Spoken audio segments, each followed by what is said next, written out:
Salam sukses selalu buat teman-temanku sekalian. Pada kesempatan kali ini saya akan menjelaskan bagaimana caranya membuat tabel supplier di dalam database toko buku. Oke, seperti biasa saya akan melakukan langkah awal ketika kita akan menggunakan MySQL dengan media Command Prompt. Yang pertama yaitu kita lakukan mengaktifkan kontrol panel. Nah, di sini sudah ditandai dengan berwarna hijau, berarti kontrol panel exam sudah siap dipakai. Oke, kemudian kita klik Windows-nya, kita ketik cmd.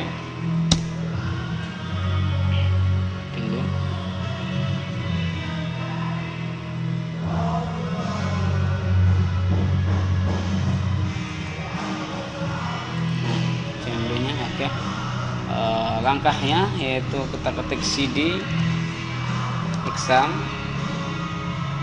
terus kemudian MySQL, terus kita masuk ke bin spesifik.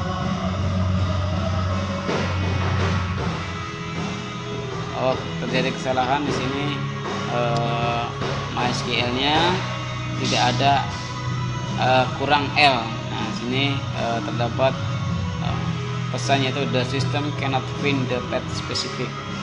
Jadi, kita ulangi cd exam MySQL bin. Nah, di sini sudah berhasil. Untuk teman-temanku, ketika terjadi error, kita lihat pesan kesalahannya.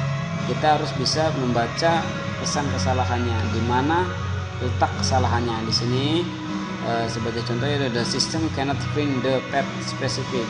Jadi apa yang kita ketikkan itu tidak spesifik atau tidak terdaftar atau kurang. Nah, di sini MySQL ternyata di sini tulisannya MySQL kurang L. Nah, kita ketikkan lagi, ketik ulang itu cd exam MySQL bin. Nah, ini berhasil. Oke, kemudian kita lanjutkan perintahnya, yaitu kita masuk ke sistem PHP MyAdmin-nya sendiri, yaitu MySQL spasi menu itu user dengan nama root. Nah, oke, sini kita sudah disemut oleh PHP MyAdmin-nya, yaitu dengan pesan welcome to the MySQL monitor. Oke, kemudian kita pilih database yang sudah kita buat, yaitu kita akan masuk memilih database toko buku. Perintahnya itu use toko buku. Nah, database yang toko buku telah terpilih. Kemudian kita cek tabel yang sudah terdapat di dalam database toko buku.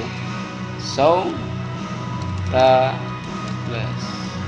oke, di sini baru terdapat satu tabel di dalam database toko buku, yaitu sini tabel buku. Oke, sekarang kita akan membuat tabel supplier. Bagaimana caranya? Yaitu pertama, perintahnya itu create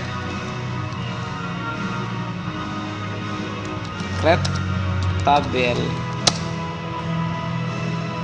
supplier, buka kurung, kita turunkan saja di sini.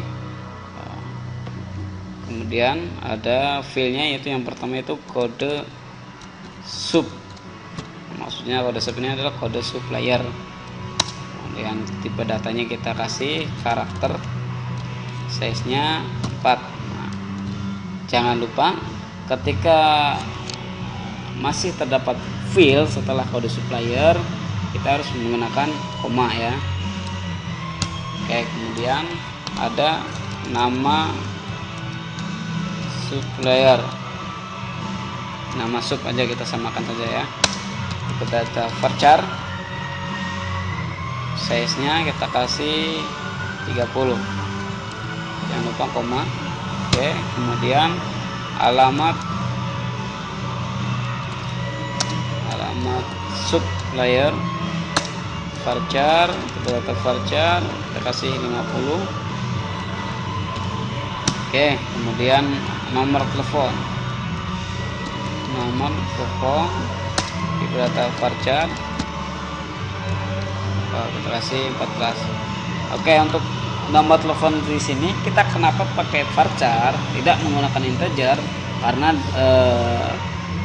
di nomor telepon sendiri walaupun di sini isi datanya itu berupa angka, tetapi angka di sini dia tidak digunakan atau tidak digunakan perintah aritmatika, ataupun isinya di sini tidak terjadi pengurangan atau penjumlahan ataupun perkalian di dalam angka ini, karena nomor telepon sendiri di sini yaitu datanya itu valid, dia tidak berubah ataupun tidak terjadi penjumlahan atau pengurangan. Maka di sini kita menggunakan tipe datanya itu varchar. Oke, kemudian ada email, misalkan sini email, tipe datanya yaitu varchar, size nya kita kasih 20 misalkan. Nah, ini email di sini field terakhir. Oke, ketika field terakhir, maka di sini kita tidak menggunakan koma ya. Kita bisa langsung tutup kurung sini, pasangan ini langsung titik koma bisa. Oke, query oke. Coba kita cek tabelnya, kita masuk atau belum. Show tables. Oke, sini kita sudah terdapat tabel supplier di dalam database toko buku. Oke, kemudian kita membuat sebuah primary key di dalam tabel supplier. Kita cek dulu bagaimana cara mengecek field, yaitu perintahnya des nama tabel ya, supplier. Oke, di sini kayaknya masih kosong. Sini belum terdapat atau belum ditentukan primary key-nya. Kita bagaimana caranya kita membuat primary key-nya, yaitu kita perintahnya alter tabel. Nama tabelnya itu supplier, add constraint. Nah, sini kita tentukan variabelnya atau nama untuk primary key-nya, itu kita menggunakan pk sub. Nah, sub aja ya. Oke, sini primary key. Nah, bulan kurung field yang mau kita jadikan primary key, yaitu di sini kode supplier, kode sub, tutup kurung, koma. Oke, coba kita cek des. Oke, sini sudah terdapat key-nya yaitu sebagai primary key ya, kode supplier sebagai primary key. Oke, di sini kita akan melakukan insert data atau memasukkan sebuah data ke dalam sebuah tabel. Perintahnya adalah insert. Mungkin teman-teman masih ingat ketika membuat tabel database buku, insert into nama tabel supplier, insert into supplier value. Nah, kita menggunakan cara kedua ya, kode supplier berapa, yaitu kita kasih inisial S001 ya. Terus nama supplier, misalkan di sini kita namanya CV Dharma Jaya. Kemudian ada alamat supplier. Alamat supplier di sini kita misalkan Jogja. Kemudian Nomor telepon ini kita masih nomor telepon sekarang 08 578 238 9482. Kemudian ada email, misalkan sini emailnya adalah dharma.jaya@gmail.com misalkan ya. Oke, ini adalah data terakhir ya, filenya, yaitu tutup kurung, jangan lupa titik koma untuk mengakhiri sebuah perintah. Oke, query oke. Cara untuk mengecek datanya itu select bintang from, nama tabelnya adalah supplier. Nah, sini sudah terdapat datanya itu kode supplier S001, nama supplier adalah CV Dharma Jaya, alamat supplier Jogja, nomor telepon sekian, emailnya dharma.jaya@gmail.com. Oke, sekarang bagaimana caranya kita untuk mengupdate sebuah data? Oke, perintahnya adalah update nama supplier, nama tabelnya update supplier set. Nah, set, perintah set ini kita tentukan file mana yang mau kita update. Misalkan di sini kita mau mengupdate alamat ya.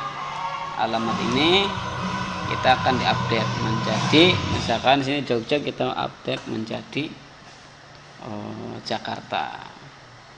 Set alamat sub sama dengan, nah sini kita langsung alamat barunya, misalkan kita kasih sini Jakarta.